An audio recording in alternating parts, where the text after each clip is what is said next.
Plus que quelques jours avant Noël, enfin. Et bien justement, combien allez-vous dépenser en cadeaux, en repas de fête? Bonjour Émilie. Bonjour David.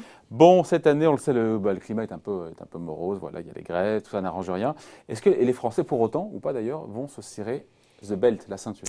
Alors c'est vrai David que le moral est un petit peu dans les chaussettes. Les Français ont le sentiment que leur pouvoir d'achat se dégrade. Alors mouvement des Gilets jaunes l'année dernière, réforme des retraites, grève, c'est vrai que tout ça contribue à ce sentiment de morosité, mais ça ne veut pas dire David que les Français ne vont pas consommer à Noël.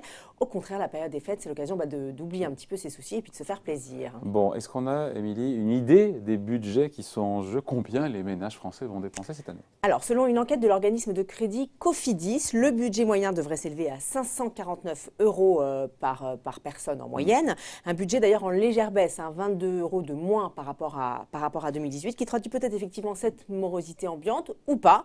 Peut-être que ça correspond juste à la tendance actuelle de consommer moins, mais mieux. Bon, et donc il y aura moins de cadeaux? Sous le sapin? Alors rassurez-vous David, les cadeaux ont toujours autant la cote. Ils sont toujours le premier poste de dépense des Français avec 350 € en moyenne contre 340 € en 2018 et 323 € en 2017. Je te coupe parce que 550 € par personne, par personne, ça comprend les cadeaux et alors là, tout, la nourriture, il y a tout. Pour les 350 €, c'est que les cadeaux. Ah, c'est le premier poste de dépense. Et 550, c'est pour tout. 550, voilà, 549, Oui. c'est pour la nourriture, les cadeaux et tout. D'accord, pardon. Donc là, on est sur les cadeaux. Donc rassure-toi, David, sur les cadeaux, effectivement, il y aura toujours beaucoup de cadeaux sous le sapin. Mais quand même, il y a un petit paradoxe, c'est que les Français, apparemment, toujours selon cette étude Cofidis, envisageraient de déposer un petit peu moins de cadeaux cette année. 7 cadeaux en moyenne contre 8,5 cadeaux l'an dernier.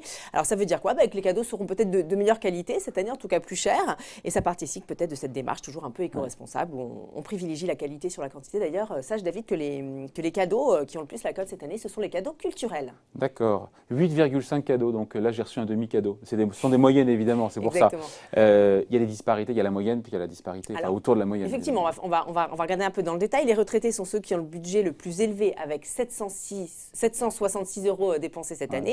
Juste derrière, tu as les 50 ans et plus qui vont dépenser 701 €.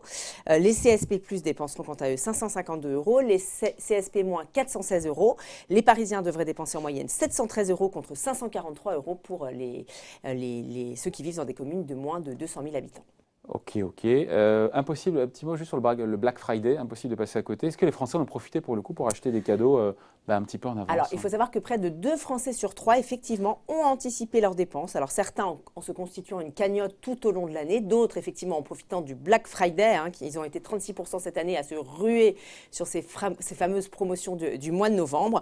Et puis, même en dehors du Black Friday, d'ailleurs, le mois de novembre, David, il est réputé moins cher que le mois de décembre. Donc, 40% des ménages ont acheté cette année leurs cadeaux au mois de novembre. C'est 3 points de plus qu'en 2018. Eh bien, ils ont été bien inspirés vu les grèves qui plombent un petit peu, il faut dire, le shopping. Bon, à part les cadeaux, parce que les cadeaux c'est bien, mais niveau côté bouffe, ça donne quoi? Oui, alors les Français restent fidèles à leur réputation. Ils aiment toujours autant la bonne chère. Enfin, bouffe, le repas du réveillon. Exactement. Alors le budget repas, il est toujours, il est toujours le deuxième poste de dépense des Français avec un budget moyen. Donc pour le réveillon de Noël, David, de 131 €, en hausse de 2 € par rapport au réveillon de l'année dernière. Mais selon une autre étude, celle de l'Institut Harris Interactive, les ménages vont dépenser plus pour leur réveillon, 156 €. Certains vont même dépenser plus de 300 €. Ils sont 15% à dépenser plus de 300 € ce soir-là. Et puis si on rajoute les 123 €, oui, on voit des belles images d'ailleurs. Et alors si on rajoute les 123 € prévus pour le Nouvel An, ça fait un budget total de 279 € pour ces deux réveillons. Donc c'est quand même pas mal pour des Français qui ont le moral dans les chaussettes. Bon, on a compris, les Français ne se démontent pas. On ne cherche pas malgré tout un petit peu à faire attention. Le soir du réveillon. Ouais. Alors effectivement, chacun a sa stratégie pour réduire la facture de ses courses de Noël, donc alimentaires. Toujours selon l'enquête Harris Interactive, 42% cuisinent le plus possible maison. Le homemade, c'est toujours moins cher. 34% des Français font leur achat alimentaire en avance. C'est réputé moins cher également. Et puis 15% partagent les coûts des repas de Noël en mode un petit peu auberge espagnole. Chacun ramène un plat, une boisson. Plus radical encore, David, 12% 30% ont prévu de se restreindre en ne consommant ni foie gras, ni huîtres, ni saumon cette année.